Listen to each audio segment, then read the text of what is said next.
We have reached the final week of session, Senator. What's on the agenda for you as to, in terms of what you'd like to see get done in the next 5 days? Well, I think there's two very critical time-sensitive issues that we need to address this week. One of them is Real ID. And Real ID, we have to have a Real ID compliant ID starting in January 2018 in order to board an airline, even if you just want to fly from Kansas City or St. Louis. But your standard Missouri driver's license will not work for identification purposes starting in January of 2018, thanks to the Federal Real ID Act of 2005.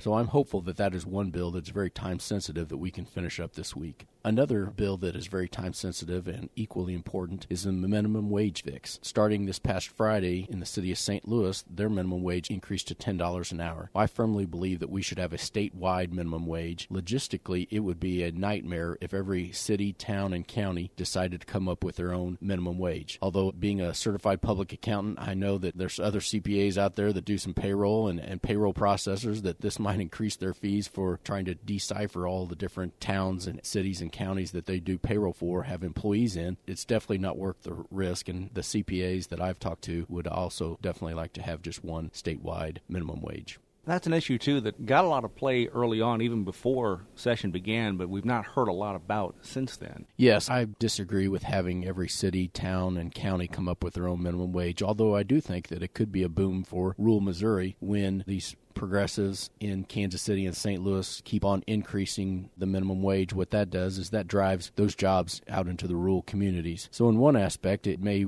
be better for some of our rural communities, but like I said before, it would just be a logistical nightmare trying to decipher on what the minimum wage would be for each particular city, town, and county in the state of Missouri. Back to Real ID for a minute. This, again, as you say, is a federal program going into place, rather, on New Year's Day of next year. In this case, I think the option is there for people to ascribe to Real ID if they want. Yes, in the bill that we're currently looking at in the legislature, you can opt out of the Real ID compliant ID. So when you go renew your driver's license, you would have basically the choice. You could either get a Real ID compliant ID, and that would allow you to fly on airplanes as well as get into Whiteman Air Force Base in Fort Leonard Wood or Rosecrans, or you could pick just a standard driver's license. With a standard driver's license, you could still use that to drive any vehicle, except that would not work for identification purposes to get into many of the federal buildings, military bases, as well as travel on an airplane. Otherwise, how would you view the session that's gone by, almost completed now, in terms of success? Well, I think there's still work to be done, but if we had to end session today, I would say it would definitely be described as a huge success. We passed Right to Work, was one of the first bills that we passed. We passed a lot of tort reform bills in order to help out our small businesses from frivolous lawsuits. So I think overall it's been a huge success. And we also passed a balanced budget. Passing a budget, especially when you have declining revenues, isn't always easy, but the voters elected me to come up here and make those tough choices, and so I'm glad to announce that we did pass a balanced budget. We met the constitutional deadline of this past Friday, May 5th, and so overall I would say that it's been a huge success.